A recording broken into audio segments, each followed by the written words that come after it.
Hello बच्चों, lecture number 7 corrosion and rancidity. Board का बहुत ही अच्छा टॉपिक, उनका फेवरेट टॉपिक। 2 से 3 साल के अंदर क्वेश्चन रिपीट होकर मिल जाता है इसके अंदर। बहुत ही आसान टॉपिक है, थ्योरेटिकल टॉपिक है और ये भी कहने की जरूरत नहीं है। अच्छा, किसी ने अगर रिडॉक्स रिएक्शन इससे पहले वाला लेक्चर नहीं देखा है तो वो देख कर आना, उसके बिना थोड़ा मुश्किल हो जाएगा समझना। बाकी कोई टेंशन नहीं है, लेक्चर में बने रहो, मजा आएगा। और हम साथ में 9th क्लास का कोर्स भी स्टार्ट करने वाले हैं कुछ टाइम से। अगर आपकी जान पहचान में कोई 9th का बच्चा है तो उसको भी बोलना वीडियोस देखने के लिए, जल्दी वीडियो आएगी। चलिए, आज का टॉपिक है effect of oxidation reaction in everyday life. आपने पढ़ा था यार, आपने देखो पिछली क्लास में रिकैप दे देता हूं, चलो रिकैप ले लेते हैं। पिछली क्लास में आपने एक चीज पढ़ी थी, ऑक्सीडेशन। तो ऑक्सीडेशन की डेफिनेशन क्या लिखवाई थी? या तो भैया एडिशन ऑफ ऑक्सीजन हो रहा हो, या तो एडिशन ऑफ ऑक्सीजन हो रहा हो, या फिर क्या हो रहा हो, रिमूवल ऑफ हाइड्रोजन। भैया इनमें से कोई एक भी चीज होती दिखेगी तो आप समझ जाना कि क्या हो रहा है, ऑक्सीडेशन हो रहा है। इन दोनों में से कोई एक भी चीज होती हुई दिख रही है तो समझ जाना क्या हो रहा है, ऑक्सीडेशन। तो हमें कौन सा लेना है बेटा? आज जो हम क्लास में बात करेंगे ना, वो इस वाले पे बात करेंगे। तुम बस ये ऑक्सीजन शब्द को याद कर लेना, इस लाइन को मन में बिठा लो, इस लाइन को मन में बिठा लो, ठीक है। ये था पिछली क्लास का recap.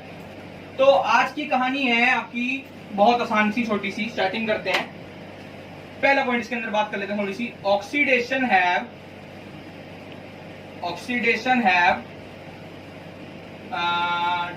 Damaging effect. Oxidation have damaging effect. तुम्हें बताऊं, ऑक्सीडेशन के ना डैमेजिंग इफेक्ट बहुत है। मतलब ऑक्सीडेशन का जो मतलब है ना, ऑक्सीडेशन की वजह से पता क्या होता है, आपको पढ़ना ही है कि इफेक्ट क्या ऑक्सीडेशन का। तो हमने बता दिया ऑक्सीडेशन का कैसा इफेक्ट आता है, डैमेजिंग। ऑक्सीडेशन से आपको नुकसान ही होता है। किसको नुकसान करता है ये? Oxidation have damaging effect on metals as well as food. क्या बात बोल दी भाई, बोल रहे हैं कि ऑक्सीडेशन से ना 2 चीजों पे बहुत इफेक्ट पड़ता है जो आपके कोर्स में। ये मेटल को भी खराब करते हैं और ये खाने को भी खराब करते हैं। मतलब किसी चीज में ज्यादा ऑक्सीजन होने की वजह से वो क्या करता है, वो मेटल को भी खराब कर देता है और वो फूड को भी खराब कर देता है। कैसे भैया? अच्छा, अब दो कौन कौन से आप बोल सकते हो इफेक्ट्स क्या क्या हैं? तुम 2 इफेक्ट्स का नाम है, पहले का नाम है कोरोजन, दूसरे का नाम है rancidity.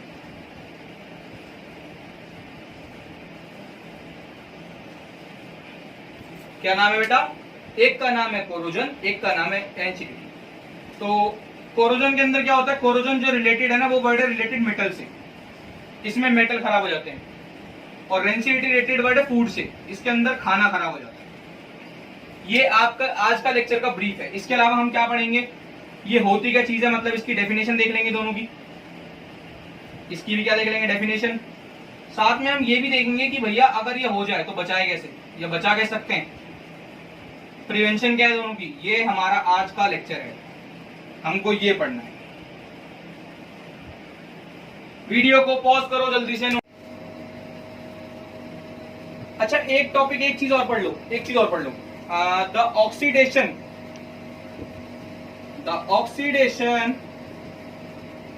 caused by oxygen present in air is also called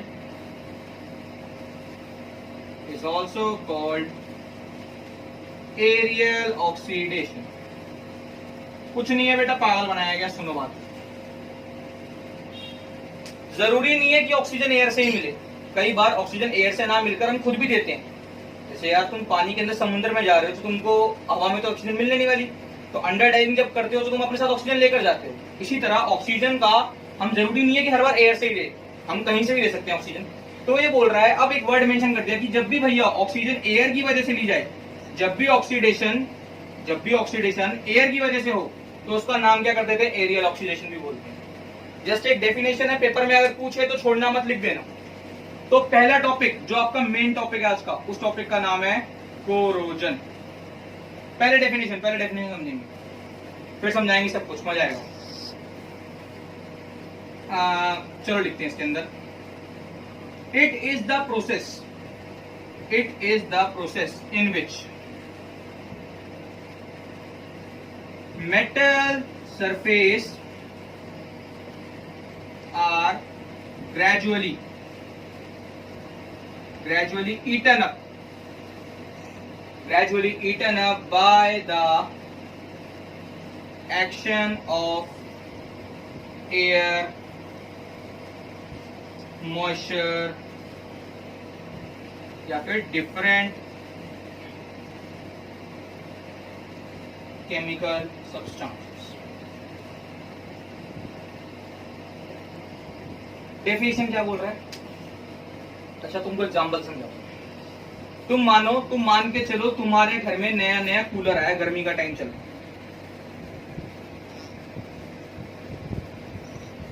तुम्हारे घर में क्या आया? नया कूलर आया है। कूलर किसका है भाई? लोहे वाला कूलर होता है ना, लोहे वाला कूलर जो थे वो लाए होते। अब तुमने क्या करा? उस कूलर को ले आए और तुमने ना उस कूलर को रख दिया छत पे कि अभी नहीं इस्तेमाल करेंगे, 1 महीने बाद इस्तेमाल करेंगे। 1 महीने बाद देखा यार वो कूलर के ऊपर ना ऑरेंज कुछ होने लग गया। तो घर में किसी बड़े से पूछा क्या हुआ, तो उसने बोला बेटा तुम्हारे कूलर पे जंग लग गया। यार तुम इतना बढ़िया नया नया कूलर आयरन का लेकर आए, कुछ टाइम बाद देखा उसका कलर चेंज हो गया, मतलब वो क्या हो गया? उस पर रस्टिंग हो गई। रस्टिंग आपको पता है, जंग देखा होगा आपने, लोहे पे जंग लग जाता है, वो हो गया। अब भाई ऐसा क्यों हुआ? इसी फिनोमेना को कोरोजन कहते हैं। ध्यान समझो हुआ क्या। जो आपका मेटल सरफेस थी ना, एक बात बताओ, आयरन जो है वो मेटल सरफेस है, मानते हो? मानते क्या होता है बेटा? आयरन जो है क्या है? मेटल सरफेस है। अब आयरन की मेटल सरफेस क्या हुआ? जब आपने इसको छत पे रख दिया तो भैया ये छत पे जहां रह रहा था या रखा हुआ था वहां पर आसपास एयर भी थी। ऐसे देखो, ये मैं बना के दिखाता हूं, मैं बाहर से ऐसे एयर भी लग रही थी इसके ऊपर। अच्छा एक बात बताओ, तुमने कभी एक चीज सुनी है कि जून जुलाई के टाइम में कहते हैं कि बहुत चिपचिपा सा मौसम होता है? तुमने देखा होगा शरीर भी चिपचिपा हो जाता होता है। क्यों चिपचिपा होता है? क्योंकि उस समय एयर में पता क्या प्रेजेंट होता है? एयर में मॉइस्चर भी प्रेजेंट होता है। या कभी मुंबई वगैरह या फिर ना गोवा टाइप साइड जाना, तो वहां पर ना चिपचिपे रहते हैं लोग। रीजन पता है क्या है? वहां पर ना हवा में नमी होती है। तो वही बोल रहा है भैया। अब हुआ क्या? जो कूलर था तुम्हारा, जहां पे कूलर रखा हुआ था वहां पे हवा भी चल रही है, वहां पर मॉइस्चर भी है, मतलब नमी भी हो रखी है। इसके अलावा इतने सारे केमिकल सब्सटेंस आपकी एयर में उड़ रहे हैं, आसपास केमिकल सब्सटेंस भी होंगे। अब बेचारा मेटल सरफेस ना झेल नहीं पाया। मेटल सरफेस बेचारी ये थी, ये मेटल सरफेस थी।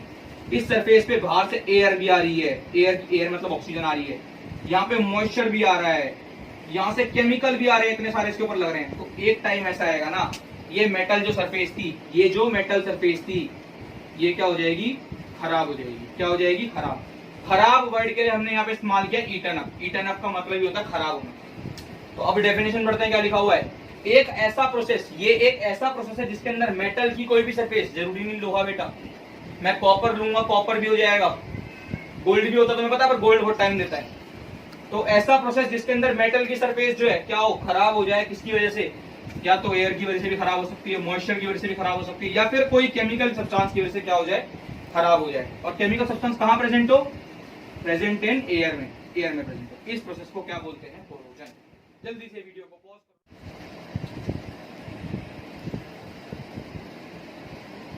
तो अगला एक बात बतानी है कोरोजन के अंदर ही, डेफिनेशन हो चुकी है कोरोजन की। अब एक बात सुनो, corrosion of iron, corrosion of iron. अभी मैंने आपको एग्जांपल दिया कूलर का, कूलर किसका था? लोहे का। कह रहा है corrosion of iron is known as rusting. इस लाइन को समझो। एक बार ना मेरे पेपर में आता है क्वेश्चन, पेपर में क्वेश्चन आया 3 नंबर का, what is corrosion and how we can prevent from it. तो मैंने लिख दिया the rusting of iron is known as corrosion. गलत है बेटा, गलत है। लाइन असली क्या है? The corrosion of iron is known as rusting. इसका मतलब कोरोजन एक बहुत बड़ा प्रोसेस है, कोरोजन एक बहुत बड़ा प्रोसेस। एग्जांपल देता हूं, ये आपकी पूरी क्लास बैठी हुई है, ये आपकी क्लास है, ये आपकी क्लास है, इसका नाम मैं बोल देता हूं 10th क्लास। चलो 10th सी मान लेते हैं, नहीं मैं सी में नहीं था, ये 10th क्लास है आपकी, ठीक है। अब इस 10th क्लास के अंदर अगर कोई टीचर आती है, टीचर आया, टीचर ने बोला 10th क्लास, तो 10th क्लास का मतलब 10th क्लास को मैं बोल देता हूं कोरोजन। पर यही तुम्हारी टीचर को पूरी क्लास को ना बुलाकर सिर्फ एक बच्चे को बुलाना जिसका नाम है घनश्याम। घनश्याम रख दूं नाम? नहीं, घनश्याम अच्छा नहीं लगता, इसका नाम रखेंगे प्रीति जंटा। तो अब टीचर आई क्लास में और टीचर ने सिर्फ नाम लिया प्रीति जंटा, खड़े हो जाओ। तो अब बात को समझो, कोरोजन जो है वो पूरी क्लास है और प्रीति जंटा जो है सिर्फ रस्टिंग है। मतलब समझो क्या बोल रहा हूं मैं, मतलब ये बोल रहा हूं कि कोरोजन बहुत बड़ी चीज है। सिर्फ आयरन के कोरोजन को रस्टिंग बोला जाता है। मतलब पूरी क्लास को बुलाने के लिए टीचर ने इस्तेमाल किया 10th क्लास, और एक बच्चे को बुलाने के लिए उसका नाम इस्तेमाल किया। तो सिर्फ आयरन का जो नाम है ना, आयरन के कोरोजन का जो नाम है वो क्या नाम है? रस्टिंग। आयरन के कोरोजन का क्या नाम है? रस्टिंग। अच्छा, रस्टिंग कौन सा प्रोसेस है ये याद रखना, इंपॉर्टेंट क्वेश्चन है थोड़ा सा। रस्टिंग जो है वो रिडॉक्स रिएक्शन होता है। इंपॉर्टेंट बात, थोड़ी सी इंपॉर्टेंट बात। कौन सा रिएक्शन? Redox reaction. भैया समझ गए? मतलब हम घर में कूलर इस्तेमाल करना बंद कर दें, ये कह रहे हो? नहीं बेटा। अच्छा तुम एक बात बताओ, खुद सोचो, इतने टाइम से फिर हम लोग कैसे बच रहे हैं इनसे, कोरोजन से कैसे बच रहे हैं हम लोग? तो कोरोजन से बचने के लिए क्या क्या प्रिवेंशन, सबसे मस्त टॉपिक आपका, तुम खुद जवाब दोगे थोड़ी देर के अंदर ही। प्रिवेंशन फ्रॉम कोरोजन, कोरोजन से बचने के लिए क्या क्या करें भैया? कूलर चलना छोड़ दो। पहला देखो, पहला काम, अच्छा कभी एक चीज देखिए, घर के अंदर कभी कूलर लेकर आते हो या फिर अगर आप बाहर खरीदने जा रहे हो, तुम देखना कूलर पे वो लोग पेंट करते हैं। कूलर पे क्या करते हैं वो लोग? पेंट करते हैं। कभी घर में कोई बड़ा पेंट कर रहा हो ना कूलर पे या किसी भी लोहे की चीज पे, तो पूछना कि पेंट क्यों कर रहे हैं। तो पहला तरीका है ना, जो आपको कोरोजन से अगर बचाना चाहते हो, या फिर पेपर में अगर रस्टिंग भी बोल देना तो कंफ्यूज मत होना, रस्टिंग ऑफ आयरन। कोरोजन से या फिर अगर आयरन से रस्टिंग से बचाना चाहते हो तो क्या करो? पहला प्रोसेस पेंटिंग। पेंटिंग,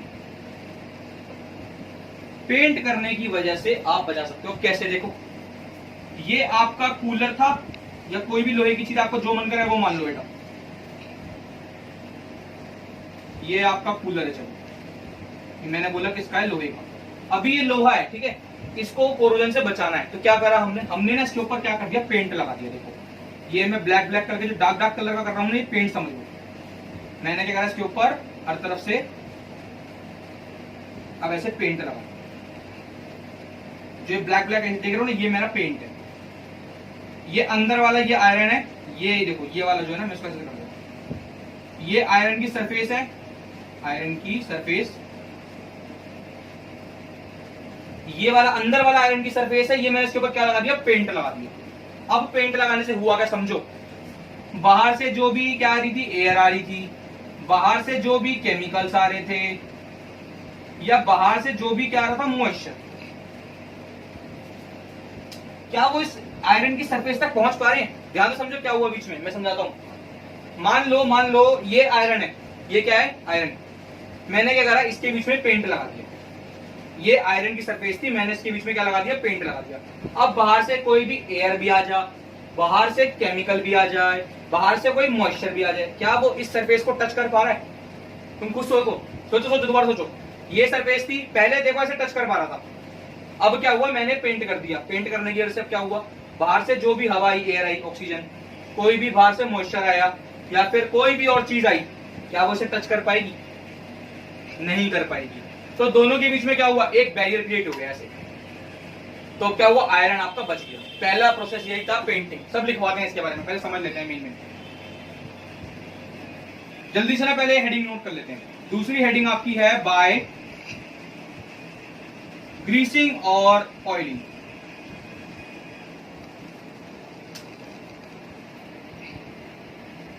तो सेकंड है बेटा आपका ग्रीसिंग एंड ऑयलिंग। अच्छा, कभी फैक्ट्रीज वगैरह में गए हो? नहीं गए हो? कभी जाना तो देखना, वहां पर जो लोहे की फैक्ट्री वगैरह होती है ना, तो जहां पर भी कारखाने के अंदर काम चल रहा होता है, तो वहां पर तुम एक चीज देखना, जो मशीन चल रही होती है उसमें तेल डाला जाता है। क्या तुम सब छोड़ो, साइकिल का एग्जांपल लेते हैं यार। साइकिल चलाइए कभी, तो साइकिल में जब चेन घुमा रहे होते थे ऐसे करके, तो उसमें तेल नहीं डालते थे? याद आ रहा छोटे में भैया, वो भी तो लोहे की चीज है ना। तो वहां पर पेंट नहीं करते थे, वहां पर क्या करते थे? ऑयलिंग करते थे। अब ऑयलिंग से दोबारा क्या होगा? ऑयलिंग से सेम चीज हुई। ये आपकी साइकिल मान लेता हूं, ये साइकिल है, ये यहाँ पर ये चेन, साइकिल की चेन है, ठीक है। अब हुआ क्या? यहां पर मैंने क्या कर दिया? ऑयलिंग कर दी। अब दोबारा से ऑयलिंग करने की वजह से क्या हुआ, ये देखो ये पहिया यहाँ पर मैंने क्या कर दी, ऑयलिंग कर दी। अब होगा क्या, बाहर से जो भी एयर आ रही है, बाहर से कोई भी मॉइस्चर आ रहा है, या फिर बाहर से कोई भी क्या आ रहा है, केमिकल आ रहा है, बाहर से कोई भी चीज आएगी वो डायरेक्टली इस पहिए के टच में ना आकर पैर के टच में आ जाएगी। तो मशीन्स वगैरह जो होती है ना, बाहर कभी जाना तो मशीन वगैरह देखना, साइकिल देखना ना, तो उसमें क्या डाला जाता है, ऑयलिंग या फिर ग्रीसिंग करी जाती है। ये दूसरा मेथड है किससे बचाने का, कोरोजन से बचाने का। तीसरा मेथड बहुत इंपॉर्टेंट और नया आप लोगों के लिए, क्या पहले काम करते हैं ना, इन दो मेथड को लिख देते हैं पहले जल्दी से आपके लिए फटाक से। पहला मेथड था बाय पेंटिंग, चलो लिखते हैं इसके अंदर पॉइंट बनाते हैं, चलो। It is the most common method used. पहली चीज, सबसे कॉमन मेथड है जो इस्तेमाल हो रहा है यहां पर, तो होता क्या है, by applying paint the metal surface and the moisture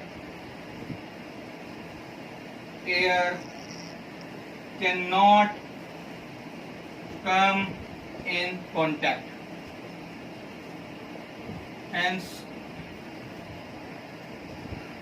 corrosion is prevented।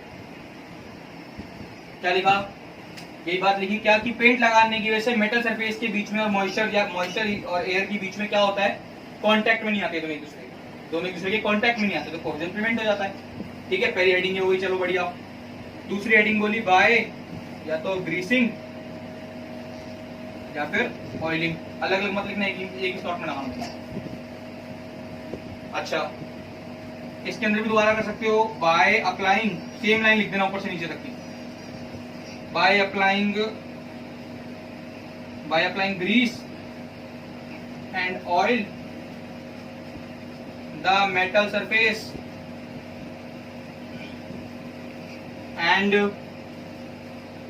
and moisture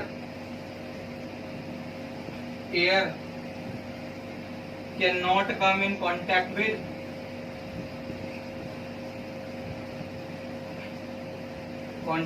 each other।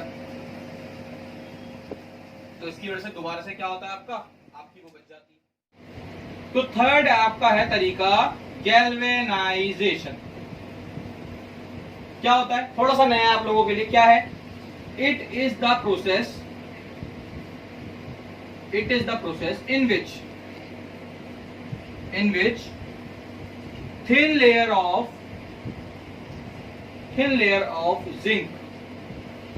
zinc is coated on metal surface। क्या बोल रहा है, कह रहा है गैल्वेनाइजेशन एक ऐसा प्रोसेस है जिसके अंदर ना आपने क्या करा, अपने मेटल को बचाने के लिए पेंट भी लगा दिया, ग्रीसिंग और ऑयलिंग भी कर दी। तीसरा तरीका ये है कि काम करो भाई, जिंक लगा दो। आपका कोई भी मेटल की चीज है, मान लो आपका मेटल है, आप क्या करो, उस मेटल के ऊपर पतली सी ना ऐसे करके पतली सी लेयर किसकी लगा दो, ये पतली सी लेयर किसकी लगा दो, जिंक की लगा दो। अब जिंक पे क्या प्रॉपर्टी है, जिंक की एक्सेप्शन है, जिंक जो है प्रॉपर्टी है जिंक पे कि जल्दी से ना हवा के आने की वजह से ये वो नहीं होता, कोरोड नहीं होता। ये भी मेटल है पर ये कोरोड नहीं होता, मतलब ये खराब नहीं होता जल्दी से। अगर ये एयर में आ जाएगा ना, ज्यादा इस पे एयर लगने लगेगी तो ये खराब नहीं होगा, एयर लगने की वजह से ज्यादा फर्क नहीं पड़ता। इस वजह से मेटल के ऊपर जिंक लगाया जाता है, इसी पर इसको क्या बोलते हैं, गैल्वेनाइजेशन। तो रीजन क्या है, मैंने बोला जिंक लगाने का रीजन, सीधा रीजन है, सेम बात लिख सकते हो। क्यों, जिंक से क्या होता है, लिख दो यहाँ पर सब यार, ये भी जिंक क्या करता है, zinc does not corrode easily in या ऑन डैम्प ऑक्सीडेशन, या फिर डैम्प ऑक्सीडेशन। ज्यादा ऑक्सीडेशन होने की वजह से ये कोरोड नहीं होता, अगर वो भी होगा तो ज्यादा नहीं होने पे, मतलब अगर ऑक्सीडेशन हो रखी है उस जगह पे, ज्यादा नहीं है तो इसको कोई फर्क नहीं पड़ता, इसको लगा दोगे तो ये जी जाएगा, ऐसा बनना है, इससे फर्क नहीं पड़ता। बाकी कोरोजन के अंदर इतना ही पढ़ना है, जल्दी से वीडियो को पॉज कर। तो सेकंड टॉपिक है रेंसिडिटी। तो देखो यार, लिखने के लिए बहुत सारा था, तो आप वीडियो को पॉज करके लिख लेना, मैं लिख चुका हूं एक बार पहले। तो क्या है कंडीशन, अच्छा कभी घर में खाना तो खाना सबके बनता है यार, जैसे खाना कभी बना है तो सुना है कभी खाना खराब हो गया, खाना खराब क्यों होता है? उसका रीजन भी ऑक्सीडेशन ही है। अब होता क्या है यार, यहां पे एक वर्ड आ रहा है एरियल ऑक्सीडेशन। मैंने तुम्हें बोला था, ये डेफिनेशन लिखवाई थी। एरियल ऑक्सीडेशन क्या था? ऑक्सीडेशन होना किसकी वजह से? जो हवा में, एयर में जो ऑक्सीजन प्रेजेंट होती है उसकी वजह से। जो भी ऑक्सीजन प्रेजेंट है किसके अंदर? एयर में, उसकी वजह से जो ऑक्सीडेशन होता है उसे एरियल ऑक्सीडेशन कहते हैं। तो हुआ क्या यार, आपके खाने में मानते हो फैट है और ऑयल भी होता है। तुम्हारे खाने में भाई तेल तो डलता ही है, तेल डलता ही है यार, हर सब्जी में तेल डलता है, और खाने के अंदर फैट होता ही होता है। तो होता क्या है, अगर आप खाने को बनाया आपने और कुछ टाइम के लिए आपने इसे बाहर छोड़ दिया ऐसे ऑक्सीजन के अंदर, तो होगा क्या?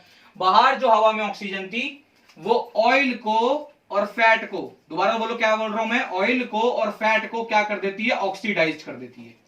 क्या कर देती है? ऑक्सीडाइज कर देती है। अब जैसे ही ऑक्सीडाइज हो जाते हैं तो बड़ी ना अजीब सी स्मेल आने लग जाती है फूड से।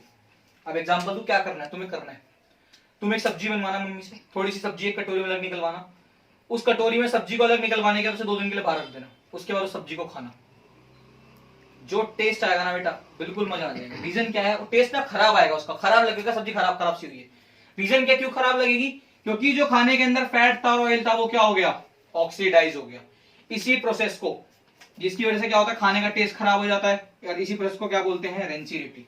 तो रेंसिडिटी एक ऐसा प्रोसेस है जो किसकी वजह से होता है? एरियल ऑक्सीडेशन की वजह से।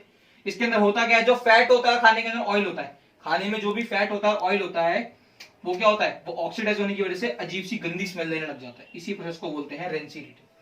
बचाए कैसे? अच्छा, पहला तरीका मैं आपको बता दूं। अच्छा, कभी चिप्स विप्स तो खाते रहते हो यार, तुम एक काम करना, चिप्स के बाहर से 2 पैकेट खरीद के लाना। नहीं मेरे को नहीं चाहिए, तुम्हें खाना है। 2 पैकेट लाना, 10-10 रुपए के, 5-5 रुपए के, जितने का तुम्हारा मन करे, ठीक है? तो 2 पैकेट, तो आपके पास 2 चिप्स के पैकेट है, आप 2 पैकेट खरीद के लाए। 2 में से एक पैकेट की आपने क्या करा? हवा खोल दी, मतलब उसको खोल के रख दिया 2 दिन के लिए, और एक को पैक रखा। अब तुम किसी बच्चे को देना खाने के लिए या फिर किसी बड़े को देना खाने के लिए, जो पैकेट खुला होगा ना पहले से, उसके चिप्स का टेस्ट बहुत गंदा होगा। जो पैकेट पहले से ही आपने खोल रखा होगा ना 2 दिन पहले से, उसका चिप्स का टेस्ट ना बहुत गंदा सा आ रहा होगा, और जो पैक वाला होगा ना उसका टेस्ट ऐसा लग रहा होगा बिल्कुल मस्त सा बढ़िया। क्या हुआ? जो पैकेट खुल गया था, जो पैकेट खुल गया था उसके अंदर अब एक चिप्स है भैया, तो उसका मतलब वो तले गए हैं, तले गए हैं तो उसका मतलब उसमें ऑयल भी और फैट भी है। तो भाई वो दोनों चीजें जो चिप्स के अंदर प्रेजेंट थी वो क्या हो गई? ऑक्सीडाइज हो गई, जिसकी वजह से इसकी स्मेल खराब हो गई। अच्छा भैया, तो जो पैकेट पैक था उसमें तो ऐसा नहीं हुआ। तुम्हें एक बात पता है, तुम देखना, ये जो चिप्स वाले पैकेट होते हैं, लेज वगैरह का पैकेट होता है, ये लोग क्या करते हैं ना, इतने इतने से चिप्स होते हैं, इतना मोटा पैकेट होता है, तो इस पैकेट के अंदर पता क्या करते हैं? कौन सी गैस भर देते हैं? Nitrogen gas. कभी ना जो पैकेट आता है ना चिप्स का, इतने मोटे मोटे पैकेट आते हैं बाहर से, इतना सा अंदर सामान होता है, इतना मोटा पैकेट बना देते हैं, तो उस पैकेट के अंदर क्या भरी होती है? Nitrogen gas. रीजन क्या है कि भैया नाइट्रोजन गैस जब पहले से ही इसके अंदर भरी हुई है, जब नाइट्रोजन गैस पहले से ही भरी हुई है तो ऑक्सीजन गैस तो आ ही नहीं सकती, और जब ऑक्सीजन आएगी नहीं तो ऑक्सीडेशन होगा नहीं, ऑक्सीडेशन नहीं होगा तो रेंसिडिटी भी नहीं होगी, मतलब खाना खराब नहीं होगा। और यही तुम एक काम करना, चिप्स का पैकेट लेना, खोल देना, एकदम से करके सारी हवा निकल जाती है, फिर उसके बाद उसमें ऑक्सीजन आ जाएगी, फिर तुम्हारा चिप्स खराब हो जाएगा। तो पहला तरीका यही है बचाने के लिए, कि अगर अपने खाने को बचाना चाहते हो तो भैया ऐसी किसमें रखो? नाइट्रोजन पैकिंग में रख दो, जहां पर नाइट्रोजन गैस की पैकिंग में रखो। ये काम तुम नहीं कर सकते, ये काम दुकान वाले चिप वो करते हैं, कंपनी वाले करते हैं, कि खाने के चिप्स वगैरह के जो भी पैकेट होते हैं जिसके अंदर फैट या ऑयल होता है, तो वो लोग क्या करते हैं इसको, वो क्या करते हैं इसके अंदर, वो क्या करते हैं इसमें ऑक्सीजन गैस को हटाने के लिए नाइट्रोजन गैस को फिल कर देते हैं पहले से, इसलिए आपके पैकेट इतने मोटे मोटे रखे होते हैं। पहला पॉइंट हो गया। दूसरा पॉइंट ये, तुम क्या कर सकते हो घर में बचाने के लिए? मम्मी क्या करती है घर में खाना बचाने के लिए, कि खाना खराब ना हो, तो क्या करते हो? खाने को फ्रिज में रख देते हो। फ्रिज में क्या होता है, कभी ठंडी जगह होती है तो ऑक्सीजन की कमी हो जाती है, ऑक्सीजन की कमी हो गई, ऑक्सीजन कम हो गई, मतलब फैट और ऑक्सीडाइज नहीं होंगे, और फैट और ऑयल ऑक्सीडाइज नहीं होंगे तो रेंसिडिटी भी नहीं होगा। दूसरा तरीका क्या, खाने को बचाने के लिए क्या कर दो? रेफ्रिजरेटर में रख दो। तीसरा तरीका एक और काम करती है यार मम्मियां, नमकीन बिस्किट का पैकेट आया, एक बार खुल गया है, अब फ्रिज में तो रखते नहीं नमकीन बिस्किट को, तो वो क्या करती है ना, टाइट वाला कंटेनर होता है ना, जो मतलब कोई भी ऐसा बर्तन ले लेंगी जो जिसका ढक्कन बहुत टाइट होता है, उसमें डाल के रख देती है, जिसकी वजह से क्या होता है, दोबारा से क्या होता है, फैट और ऑयल को ऑक्सीजन नहीं मिल पाता उसके अंदर जो प्रेजेंट है, जिसकी वजह से ऑक्सीडाइज नहीं होता, जिसकी वजह से रेंसिडिटी नहीं होती। और यही एक काम करना, बिस्किट को बाहर रख देना, सील जाता है, अजीब सा टेस्ट हो जाता है। तो बचाने के लिए मम्मी क्या करती है, उनको एक ऐसे डब्बे में रख देती है ना, बिल्कुल पैक करके ठूस ठास के, कि भैया हवा ना जा पाए अंदर। इतने सारे तरीके हैं। इसके अलावा एक तरीका और होता है कि आप लाइट से दूर रखो, लाइट से दूर रखो, मतलब ज्यादा सनलाइट में मत रखो अपने खाने को। इतने सारे तरीके हैं, इनसे आप बचा सकते हो किसे? रेंसिडिटी को। रेंसिडिटी टॉपिक इतना ही था। अब कई लोग ये भी कह रहे हैं कि टॉपिक हट गया बोर्ड से, बाकी कुछ पता नहीं है अभी। दूसरी चीज बेटा, अगर इसके पीडीएफ नोट्स चाहिए तो लेक्चर के डिस्क्रिप्शन बॉक्स में मिल जाएंगी। इससे पहले के सारे लेक्चर का लिंक दे दूंगा, अगर आपने नहीं देखे हैं तो प्लीज देख लो। इसके अलावा अब जल्दी से हम लाइव प्रोसेस एक चैप्टर बायोग्राम वो स्टार्ट करने वाले हैं और 9th की हम सीरीज स्टार्ट करने वाले हैं। तो प्लीज आपको, अगर आप लोगों ने भी सब्सक्राइब नहीं किया तो कर देना, मोटिवेशन आता है, अच्छा लग रहा है मतलब। और लाइक शेयर वगैरह का वो तुम्हारे ऊपर है, तुम्हें करना कर देना, नहीं तो कोई बात नहीं है, पर सब्सक्राइब कर देना, मतलब देख के ना थोड़ा सा मोटिवेशन आ रहा है, अब करने का मन कर रहा है। ठीक है, थैंक यू आपके सपोर्ट के लिए। चलिए बाय।